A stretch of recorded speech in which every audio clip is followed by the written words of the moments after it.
radio show. You're live with Joaquin and Billy. We're very happy to have a very talented singer and actor, David Dalton. How are you doing, David? I'm doing really good. Thank you for having me. You're welcome. It's an honor to have you here. You know, when I was going through, because every time I invite some people to my radio show, I always check their biographies and the work they have done, and it got my attention. Oh, That you have done a lot of commercials and you have done some movies, and you were participating with your movie in Red Focus, right? yes, I was. So tell me a little bit about you. Where are you from? Well, I was born in Los Angeles, California. I don't remember much about it because I was a young baby. But from there, we migrated to Detroit, Michigan, where most of my family is, my mom's side of family. Mm-hmm. And then I have family out here as well. So I like to claim Detroit, Michigan a lot because I spent about half of my life there and the other half of my life here. So how long did you live in Detroit? Since till I was in high school. So tell me, how is Detroit? How was your childhood and growing in Detroit? It's a very cultured city.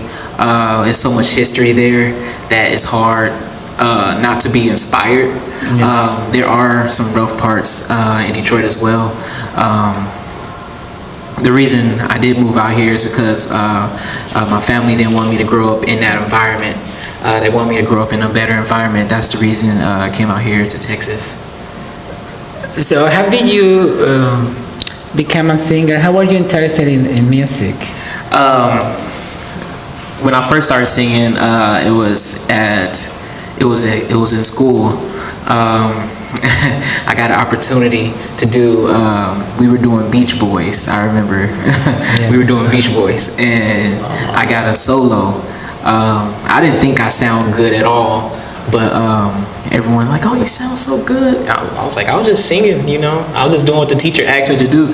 But from there, I started singing more, started doing more talent shows, started getting a better response, and that's what made me really want to go into it. How old were you when you were doing this kind of singing? About in a school. 11. 11. Yeah, about 11. Yeah. So that's where you discovered you have talent for singing. I would say I discovered it at 13. Oh, 13. Yeah, I was doing it, but I didn't really believe it. I didn't realize it till I was 13, and I started getting a response from girls and stuff like that. So I was like, "Oh, I think I'm gonna do this more." So you were very popular among the girls. Oh man, what they would have me just like, "Hey, David, can you sing me a song?" I'm like, "Sure." And I'll just sing what I sung in the talent show and all that stuff like that. And I wasn't used to the attention, so I was like, "Yeah, I'm gonna keep singing. I like doing this." So can you sing a song a cappella for us, for the audience? Yeah. Sing, what song would you like to sing for us today? I can do Luther Vandross. Okay, go ahead. Okay. Long ago, you've been so far away. I fell in love with you. It's just a radio. And don't you leave that you told me you love me, baby. Baby, baby, baby, you're my baby. I love you. I really do. Wow, you sing really, really well. Thank you. I really like it. Thank you. Yes, you're a singer. Thank you. Congratulations. Thank you. I really like it a lot. Do you have any records?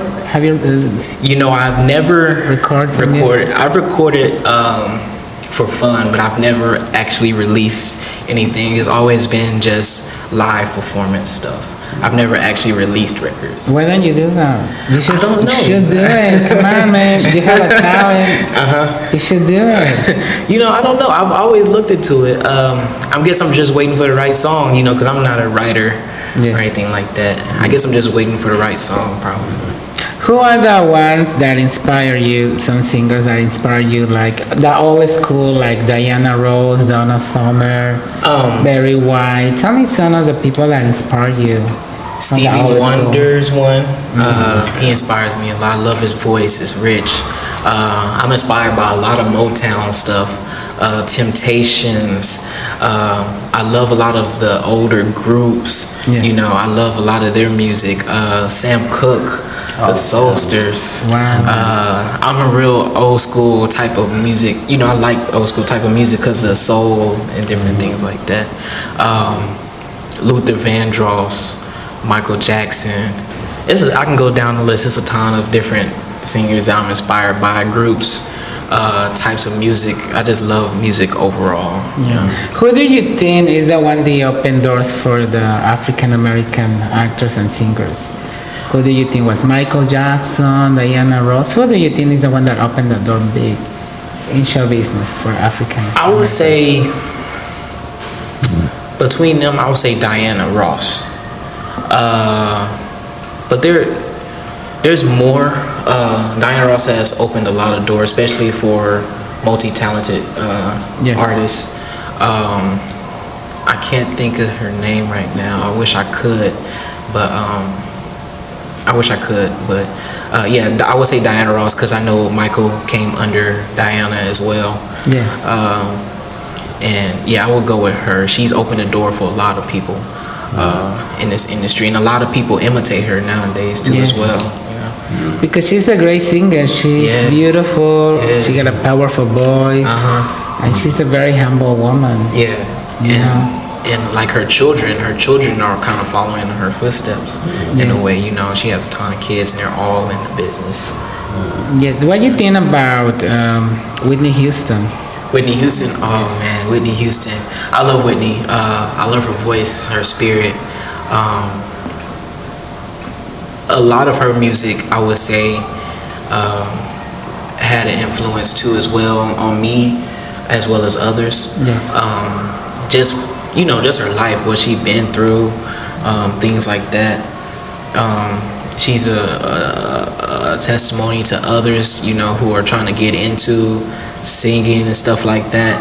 I really like young Whitney and older Whitney for some reason. The near end days Whitney, because it was just something different about her. You know, and it's not that she saw her death coming, but she felt at peace with herself or something like that. You know? What are some of the songs that you like the most from Whitney Houston in her early career? In her early career, yeah. I would say my favorite one is "Dance with Somebody." Yes.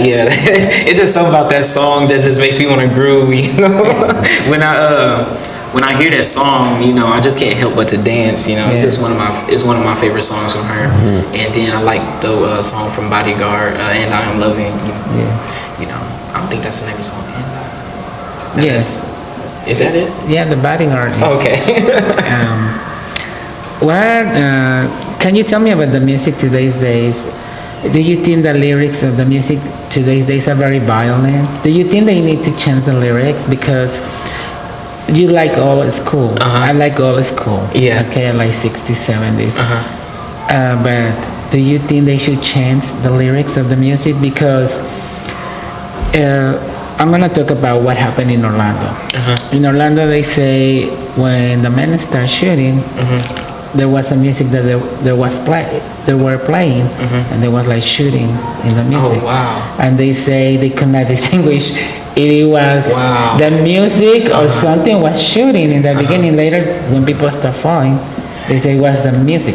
So you think they need to change the lyrics of the music to stop violence? You know what I'm asking you because I think if we want in our society for these things to stop happening, we need to stop changing something. And to be more positive. So what is your feedback about it? And I agree. And with the club thing as well, that is true. In a lot of these songs, it is getting very vulgar and violent. And that's why it seemed like times have really changed. Everything's changing, you know, right before our eyes. Just when you think about the psychology, you know, when listening to music, it can change how you feel. So when you listen to stuff like that, it can really affect how you feel.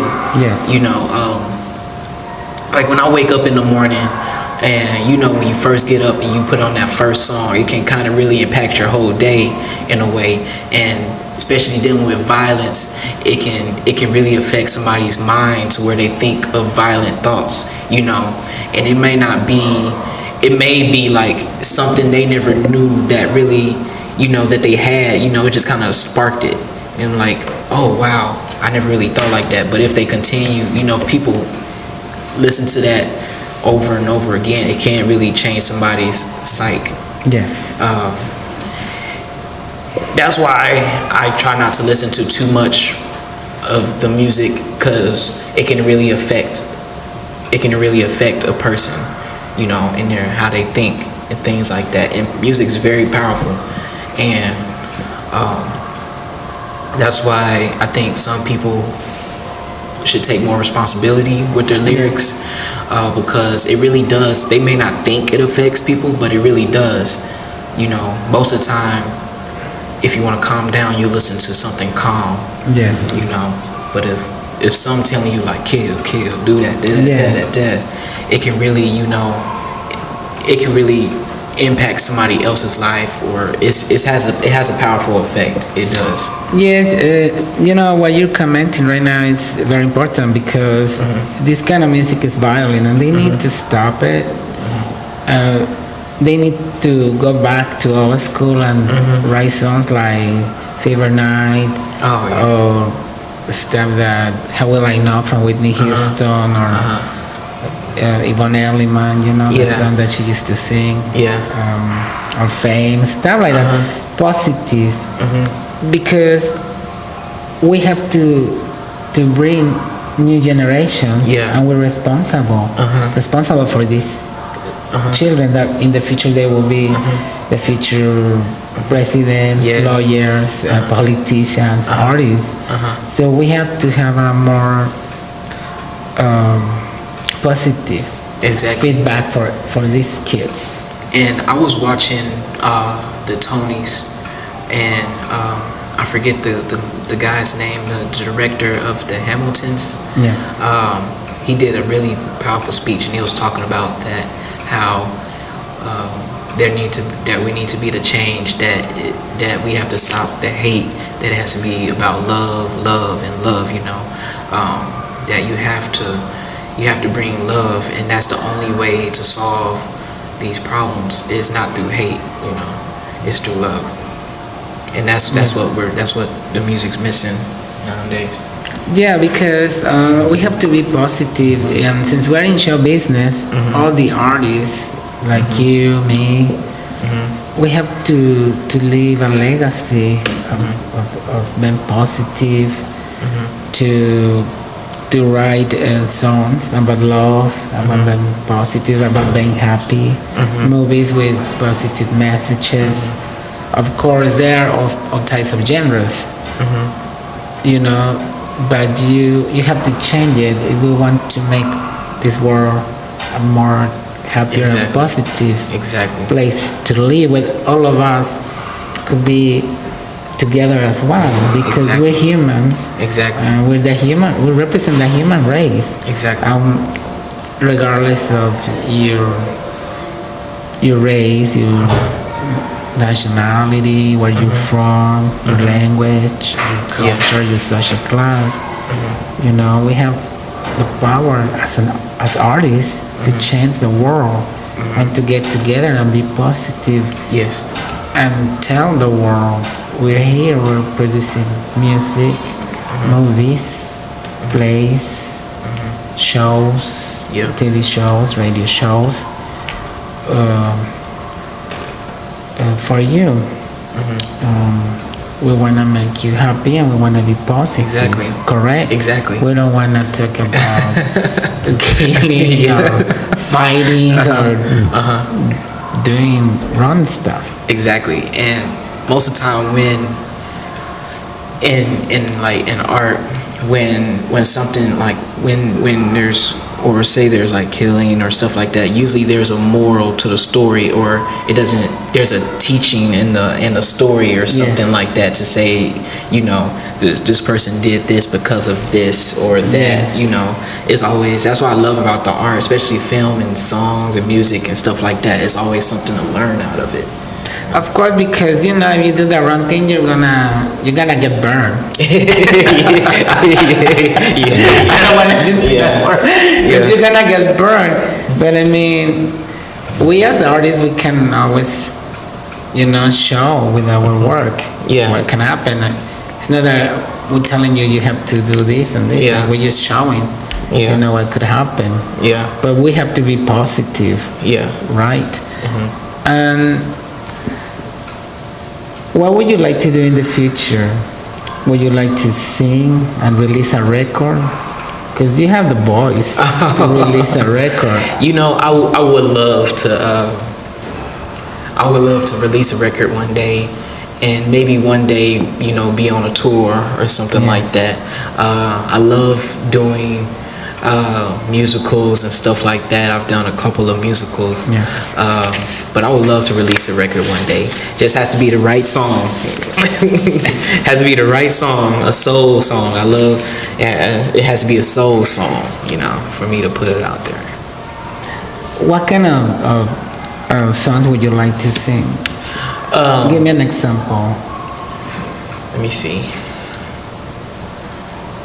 I like what Anthony Hamilton is kind of doing right now. I love the whole neo soul type of music. Also like it's just something about the old fashioned Alik Black, I think that's his name. I'm the man. I like songs like that. I like his style. It's different. You know, it's just something about being different. You know, not part of the crowd, you know, talking about sex, drugs, money, and stuff like that. It's about talking about different things like John Legend, you know. Those are like today's singers who I would like to mimic, or, you know, who inspire me, stuff like that. What do you think about Justin Bieber? He has a good voice. I couldn't see myself as a blonde. No, but what do you think about his music? I love music. The way he sings. You know, I actually like some of his music. You know, now I listen to Justin Bieber quite a few. Some of his music that he just now come out with, like his latest album, I really like that one. I feel like it's more from his soul with some of his music. I like some of his newer music. Like I actually listen to Justin quite a few, to be honest. He's one of my morning picks. What about Justin Timberlake? Justin Timberlake? Oh man, I love Justin Timberlake. I love his music. I love Justin Timberlake music, especially his song he has out now. That's really in the radio. It always gets I love that song. What do you think about the video he did with Michael Jackson? That one, the latest one, about 2 years ago, I think. The one when Michael's singing. Escape album. Yes. Oh yeah, I love that song. The Love Never Felt So Good. Yeah, See, I love songs like that, like the feel good, just dance songs. I love music like that. That's just like, that's my premier go-to music, you know, to start the day, or this. I love like music like that. It's just, especially, and you know that he was really inspired by Michael. And I just love songs like that. So what question do you have, Billy? What about Erykah Badu? Erykah Badu? I don't listen to a lot of Erykah Badu. I listen to her every now and then. I like her style, but I just don't listen to a lot of Erykah. We met Erykah Badu this year. Oh really? Yes. How was that? She's beautiful. She's delightful. She's very funny. She's a beautiful woman, physically and internally. That's good. Beautiful woman. We have the opportunity to meet her, right, Billy? Right. Were you impressed by her? What did you like about her? Oh, she's rather eccentric in the way she dresses. Very eccentric, yes. But very lovely, very delightful. interview her. She make me laugh so much. I've heard But I she's love very her funny. music. She's very talented. Yeah, she is. She is, and she's what I like about Erykah Badu is that she's from Dallas. Yes. You know, she learned her talent out here and everything like that. And so it's good to see her doing really good things. I was reading in your biography that you went to Katie Studios. Yes, yes, I attended. Katie is a school for the arts. Yes. You become an actor. You study videography, filmmaking. What else you study? Theater. I studied theater, voice acting, commercial acting, film acting, different types of acting, a lot of different types of acting. I learned how to do things in front of the film, in front of the camera, and also behind the camera as well. And I also got to learn different styles of acting and theater that I never knew of before. Tell me a little bit about acting. What is that you learn as an actor? So the audience can know what does an actor has to learn to prepare for movies. The best advice I can give for an actor is you are not acting, you are playing a human. Yes. You have to, that's what the best actors do, is they don't act it out. They're not acting sad. They're sad because what this human has went through. And you have to be as realistic to a human being as possible. That's what great acting is about. Yes. Tell me, what are some of the techniques that you learn? Because there are different techniques, like different techniques that you can learn, you can study to do your job better. Some of the acting techniques that I've learned is to always learn the backstory, because when it comes to that moment, you always want to know what fueled this moment, you know. Also some other techniques other than, you know, like actual performance techniques, is just actually learning the person, learning the character. And that's what separates good and great actors. They take the time to learn the person that they're portraying. And I think that's the best advice I can give, because every actor can project their voice or, you know, hit the right mark, but not every person can connect to that person individually, you know, as an actor. What kind of characters have you played in the movies? Mention some of them and mention one of the most difficult for you. Oh man, one of the most difficult roles I've played, and I like to see myself as more of a comedic actor. So, I mean, I could do drama as well, but excuse me, it was a film I did called Turnabout or Betrayal. And it was about a guy, and this was totally out of my character. You know, I was nothing like this character. This guy, you know, was on drugs. You know, he smoked cigarettes hard. He was a mechanic trying to get by, and he recently found out that he was struggling as a human being, really struggling as a human being. To find himself, and while that's going on, he finds out his girlfriend is sleeping behind his back with a richer guy. Yes. So with that movie, I really had to take it to a dark spot with that movie. Yes. Really go there. And I remember it was a scene I did where I was plotting to rob a store, where I was holding a gun in my hand, and I just lost my job. I found out my wife's pregnant. What am I going to do? So I decided to rob the store, and I was really in a dark spot. And I would say that's probably one of the hardest scenes I've ever done, because it really takes you there as an actor. You have to push yourself to really feel what this human's feeling. Yeah. I've never lost my job while my wife is pregnant. Yes. I've never had that. So I had to, find a way to make it happen. But you have to get into the psychological thinking. life of this your character, Exactly. so you can really bring it to life. Uh-huh. It was really hard for you to pretend you were robbing the store with a gun. Were you shaking? Were you nervous during that scene? This is a funny story. That scene, I wasn't nervous during the scene. I was nervous of the situation. I guess it wasn't cleared through the store. Well, the store got cleared, but it was still customers going in and out of the store. So some of the customers don't think this is, they thinking I'm robbing the actual store. Yeah. They see a guy holding a gun to a clerk. It's all acting, but they were still able to use a store. So some people didn't realize it was a movie set going on, even though there were cameras and lights, stuff like that. The cops ended up being called. They was like, I'm the guy holding the gun. It was a funny and scary situation. It was pretty fun though. It was pretty fun. Did you feel nervous because there were in the store and there was people? Yeah, I was nervous about that because I was like, oh, somebody's gonna call the cops. They thinking I'm really robbing this store. Well, you never really know what could happen, right? Yeah, it was funny. The cops came and they saw everything, and then we all just laughed about it.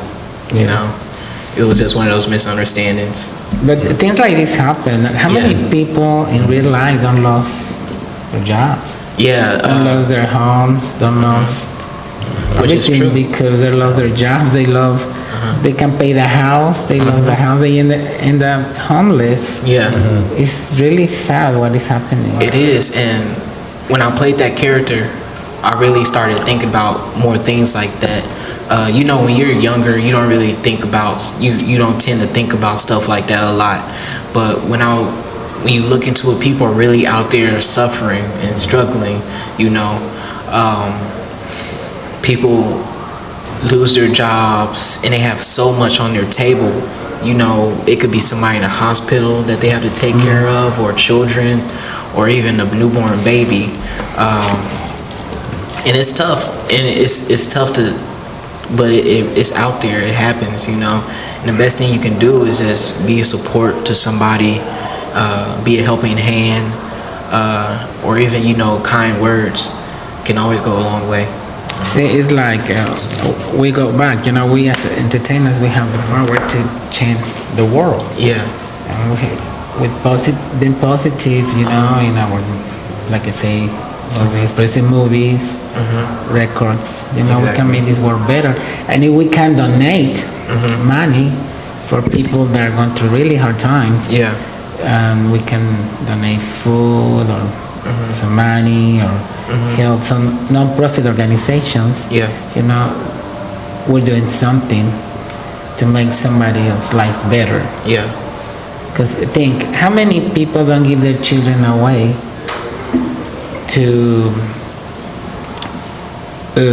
for adoption because they cannot, feed them, they cannot support these children.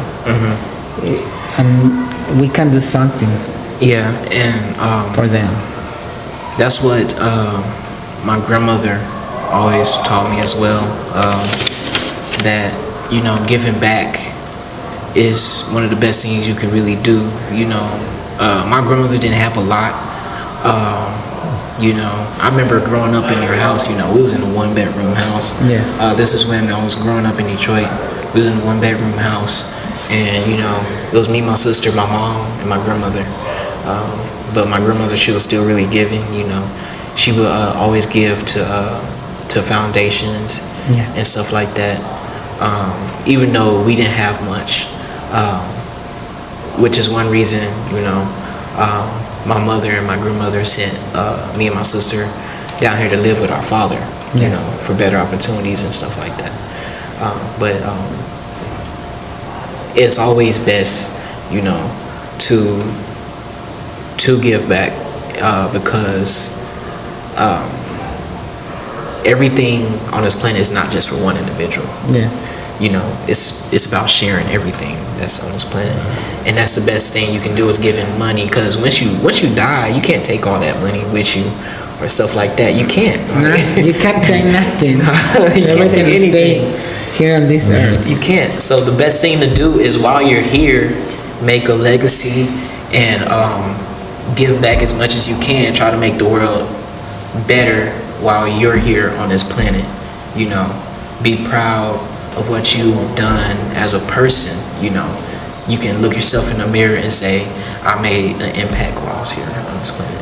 Like Michael Jackson song, make a world a better living. Yes. You know, it's Yes. very inspiring song.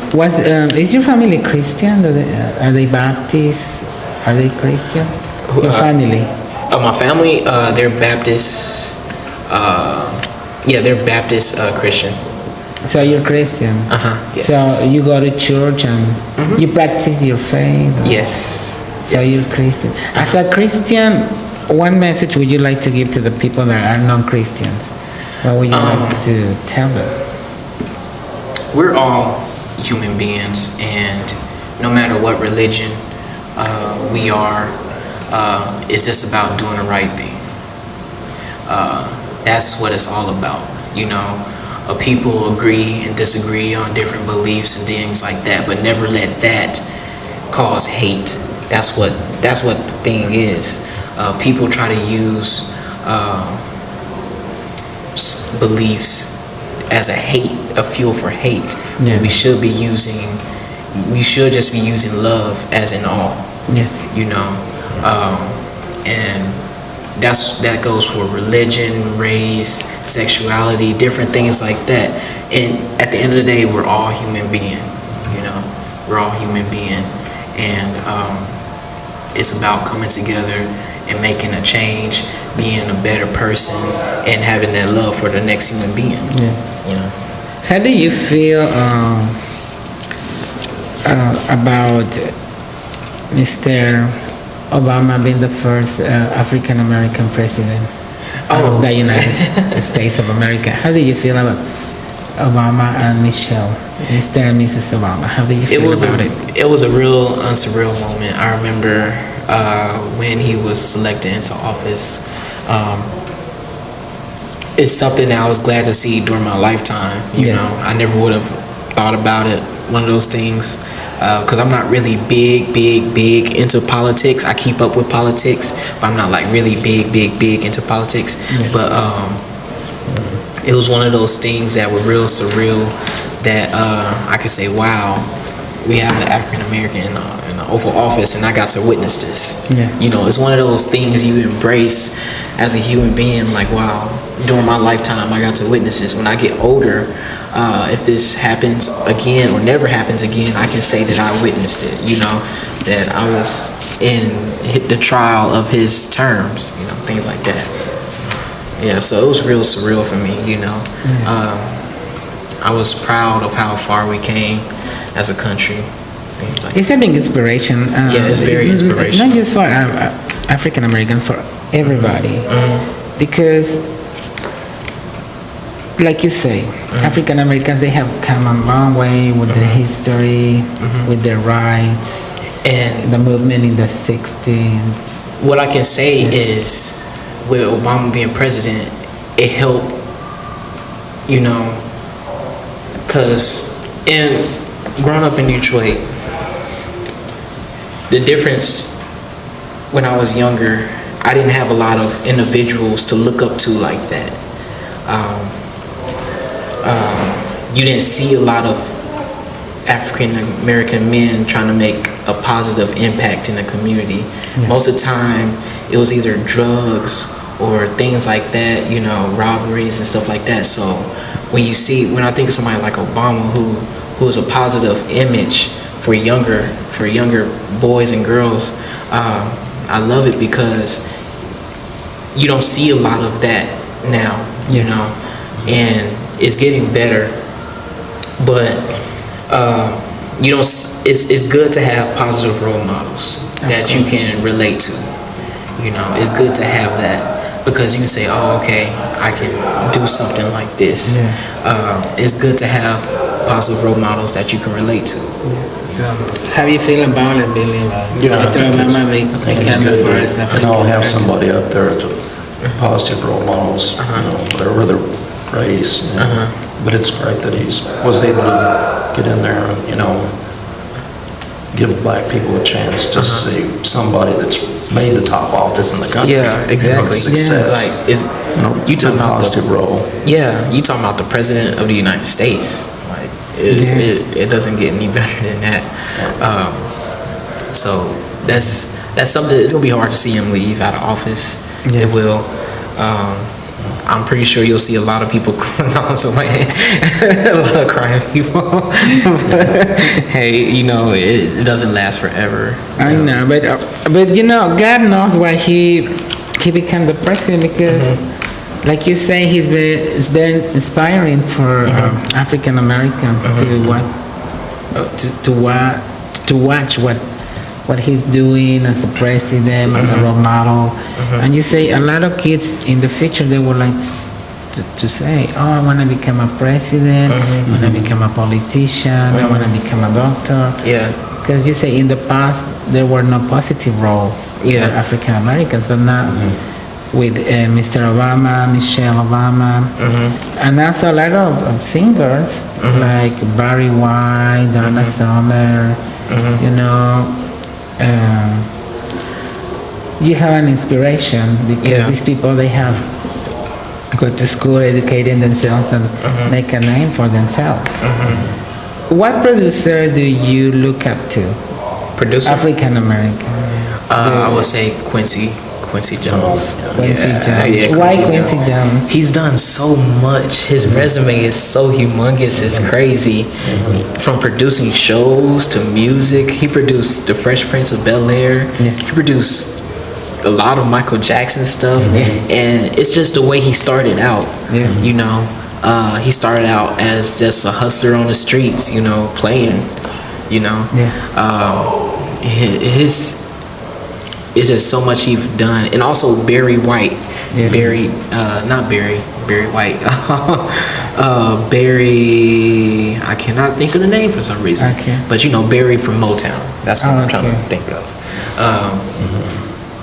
With his vision too, he brought all these artists together and created a talent building machine. Like, people came in, he built it in the house, they went out and that's what most of my favorite singers are from Motown, things like that. Those are two of my favorite producers of all. Probably my only two favorite producers. Just because of everything they have done. And that's from film and music and all. I have seen, because we were talking about earlier, that you have done theater. Tell me, what is the difference to prepare yourself for a movie or for theater? What are the differences when you prepare for a film and you prepare for theater, for a play?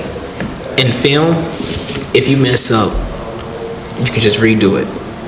You can just redo it right there. But in theater, if you mess up, next show, you just tackle it. And next show, all right, I did this part different. I'm gonna not switch up these words on you. I apologize, other actor, but I'll change it next show. Theater is in the moment, everything's in the moment. The audience gets one chance to see that moment, and you have to make it worth it. With film, you can get as many chances as you need to make a moment, And at the end of the day, it's the editor's choice of what moment is going to be seen to be out there. So in theater, you have control of what the audience feels. Tell me, but in theater you have to speak really louder. And you have more contact with the audience. How do you like that? I love theater. It's one of my favorite things. I started out in theater, that's how I got into acting, was through theater. You have to really use your technical side a lot in theater, and you have to always have your voice projected, keep your body facing the audience, because they have to see your emotions. If you're talking and your back's like this, your back's like that, like y'all probably couldn't hear me at the moment. The audience is not going to catch it. You know, you can be the saddest person in the world, but if the audience don't see it, you know, it doesn't make an impact on the audience at all. Yeah, I have I have here in my notes that you have participated in the play name Steal Away, Glengarry, and Scandalous Greeks, A Hard Pill to Swallow, Barefoot in the Park. Pick one of these and tell me what was the story all about. Pick one of these that I mentioned. Which one is the one that you already talked about? Something that it was Still funny. Away. Still Away was a play about, it was kind of like a Temptations type play. I was a part of a Soulsters group. It's kind of a Temptations type story. One drifts off, you know, comes back, different things like that. Everybody goes solo, but it was a musical. Yes, it was a musical. It was one of the funner plays I've done because I got to sing some of the older songs, you know, about the Soulsters, things like that. So Still Away was fun. Rent was actually fun. I've always been a big fan of the musical Rent. I love that musical. That was probably one of my favorite musicals to do, is just because the show itself is just phenomenal, and I love the message and the story as well, you know. But yeah, that was another one of my favorite ones. One of my tougher ones to do was Glengarry. Yes. Glengarry is a very hard play, right? It's very tough. The writer, the way he writes his words, you have to hit every beat and every word at the right time, or it doesn't work. And that play helped me as an actor. After that play, I just felt my acting ability got a little better because it was a very tough play to do. Yes. Wow. Yeah, Barry Gordy, they sent me right now in my notes that Barry Gordy was the founder. Yes. He founded Motown. Yes, Barry Gordy. That was the name. Barry Gordy. Okay, Barry Gordy. Yeah, they are just sending me the information on the other side. Thank you for sending the information, Mark. I really appreciate it. Thank you. Because they are monitoring the show. So I got everything under control. Thank you so much. You're welcome. And tell me, do you have a website where people can get in touch with you? Just tell the audience. Right now, my website is still kind of under construction, but right now it is still a Wix site, so it'll be www.wix.com/David Dalton Glover. That is the site right now. It's like that for now till construction and everything else gets up. But you can also find me. You can also find my fan page on Facebook, Dalton Glover, or you can find my YouTube page, The Dalton Glover. And tell me, you were participating with the movie, right? In Red Focus Festival. Yes. It's called Legacy. Yes. Correct. Yes. Did you write the movie? Did you film the movie? Who was the director, the film director about? I directed it. I wrote and I wrote and I directed the movie. Yes. Wow. Congratulations, Thank you. David. Thank you. You're very talented. Tell me a little bit about the story, the plot. The story was about hazing. What made me write the story was I read an article that caught my attention of a young man who died of a hazing incident. So I wrote a script about hazing. So it's about 4 young men attempting to join a fraternity, and they get caught up in a situation with a fraternity to where a member pledging the fraternity passes away. Yes. So that's what the movie was based upon, was hazing. What was the hardest part to film this movie? What kind of problems did you encounter? Because I have done movies before, and sometimes it's the audio, sometimes it's the lighting, sometimes it's so many stuff involved. The audio was the hardest part for us. And we were using 2 microphones. That's what's the crazy part is. You know, we were using shotgun mic and boom mic, but the sound, our indoor sound came out very well, but we had an outside scene, and it just happened to be the windiest day in that month. That we like it was blowing equipment and everything. That's hard. And it was tough, you know, because I couldn't reschedule the shoot. You know, that's when everybody could be there. Yes. And that win, just we had to do so much post stuff for the sound. It was just a headache. I mean, we got it done, but oh man, that day will be remembered. So how do you feel participating in this great festival? You know, it's a very important festival. Yes, I was really honored to be a part of this festival. This was my first time being in it, and I'm looking forward to doing other rounds. This was my first time actually directing a film. So I was really proud of the product that I've got. Thank you to Shaniqua Jones. She mentored me from the behind the scenes, behind the camera. But this was my first time. I wrote scripts, but I've never put anything out there like that. This was my first time I wrote and directed a film. So I was really proud how that came out. You know, it wasn't just me, it was just the cast, the crew, the actors, everybody made it possible, you know, for it to happen. Are you gonna make this film bigger, like an hour? Or Yes. It's gonna stay only 10 minutes? Because the story was so complex, it was hard to put it under 10 minutes. That was another hard thing. My goal is to expand the film, to make it into an hour, because there's so much behind it that hasn't been told. So you want to do a feature film? Interesting.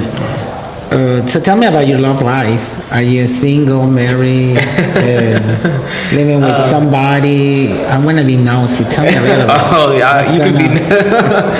Oh man, right now I am single, but I'm not looking. There is somebody, but we haven't made it official yet. So you like Latin woman? What kind of woman? Oh, I don't discriminate at all. So you like anybody? Everybody can approach you, right? Yeah, I don't discriminate at all. What is it? What are you looking for? What am I looking in somebody? So I'm just looking for somebody that I can be myself around. Yeah. You know, because that's the main thing. Somebody I can just, you know, enjoy, laugh with, be myself around, and just, you know, love me for me, grow together, things like that. Somebody that can help you to grow as well as a person and in your career. Somebody that can build you up, not, you know, try to tear you down, stuff like that. What about somebody who can cook your meals? Oh yeah, and clean the house really good. Well, you're gonna that's a plus. It's not a requirement, but it is a big plus. What about if she's saying no? You're gonna cook all the time. Yeah. What would you do? You don't have to cook all the time. You know, I can cook every now and then. I can clean every now and then. I'm good at making a bed. You know, things like that. You know. It's not a requirement, but it's a plus. Yes. Yeah.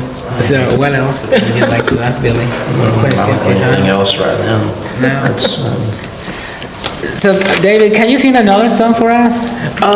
Do you know that song like on the radio from Donna Summer? Did you know that song? Can you sing like an old song, like on the radio, or I can sing like a 70s song? Yeah, let me sing.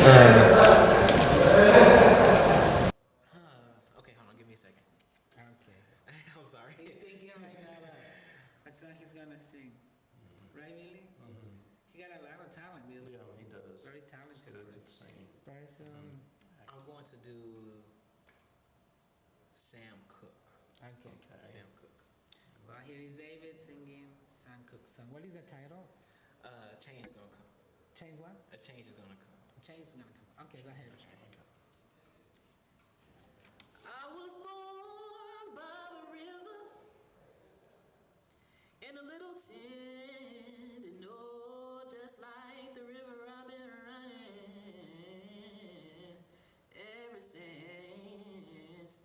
Oh, it's been a long time coming, but I know change gonna come. Oh, yes it is. It's been too hard living, but I'm afraid to die. 'Cause I don't know what's going on upstairs beyond the sky. It's been a long time coming, but I know a change gonna come. Oh, yes it is. Oh, you sing so beautiful. Congratulations. Thank you. Thank you. And tell me, would you like to do a crossover into the Spanish language? Would you like to work into the Spanish shows, Yes, movies? Yes. Soap operas, soap operas are really big in Latin America. That's one of my goals, is to really learn a language. Is one of my goals. Yes. And then I would love to do a crossover one day. Why would you like to do that in Spanish? Tell me. Because, doing stuff, one, I see it as a challenge, because it's hard. It's a tough thing for me, just to learn a language. For anybody, let me tell you that. Yeah, so that's a challenge. It's a challenge I like to conquer. Also, I just love to learn a language and, just be able to reach out to people, through Spanish descent, I think it would be a fun thing to do. But when you learn a language, you have to learn the culture. Yes. Because I'm from Mexico. Uh-huh. But I've been living in the United States for many, many years. But I started learning English when I was a child in my country. And that really helps me a lot when I come here. And of course, I was taking more English and, talking with everybody and reading because you have to read a lot. But finally, I got the language, under control. But it has taken me years because also when you learn the language, my teachers always told me in Mexico, when you learn the language, you have to learn the culture. It's not just the language, it's both. So my advice for you is you have to learn the culture and the language. And if I can help you, I'm here to help you with learning Spanish. It's not that hard, really. Because there are so many similarities.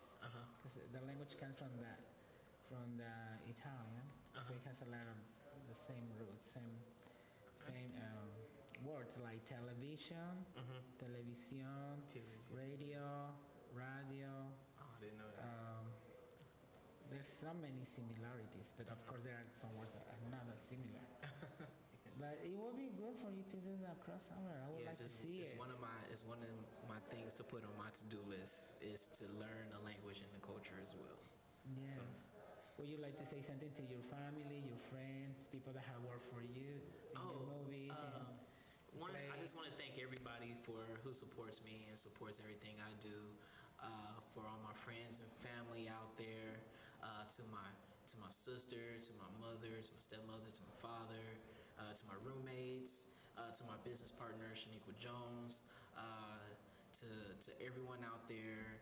I want to give a shout out to y'all, to my Katie family, to my Wiley family. Thank you, everybody, for your support. And I have reading here in my notes that you're represented by the Lincoln Agency. Yes, I'm represented by Danette Lineker. She's an awesome agent. So tell me, how can an actor get represented by an agency? Because a lot of people, they don't know. So can you tell us a little bit about it? The first thing you want to do is go check out some of the agencies in Dallas. Linicom Agency is the agency I'm part of. Go check it out. And if you're interested in getting signed, the first thing you want to do is submit to the agency, either by mailing a headshot or emailing a headshot.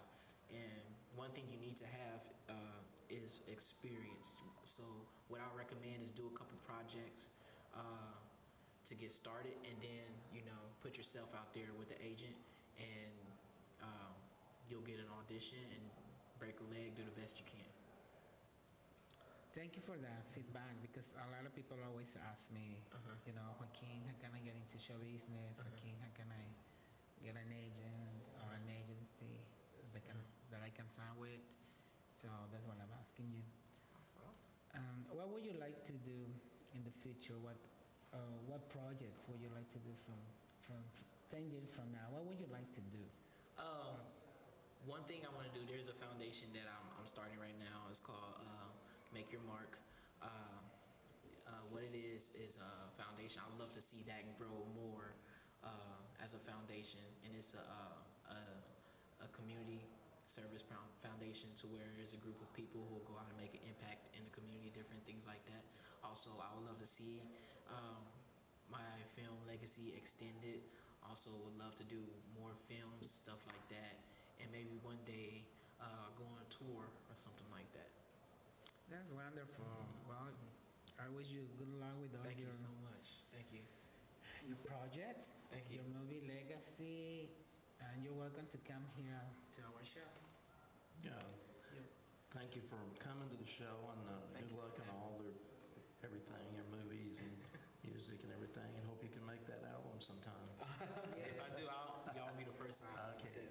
Let us know, because we would like to listen here Yes. for the first time, so we can have you here and singing.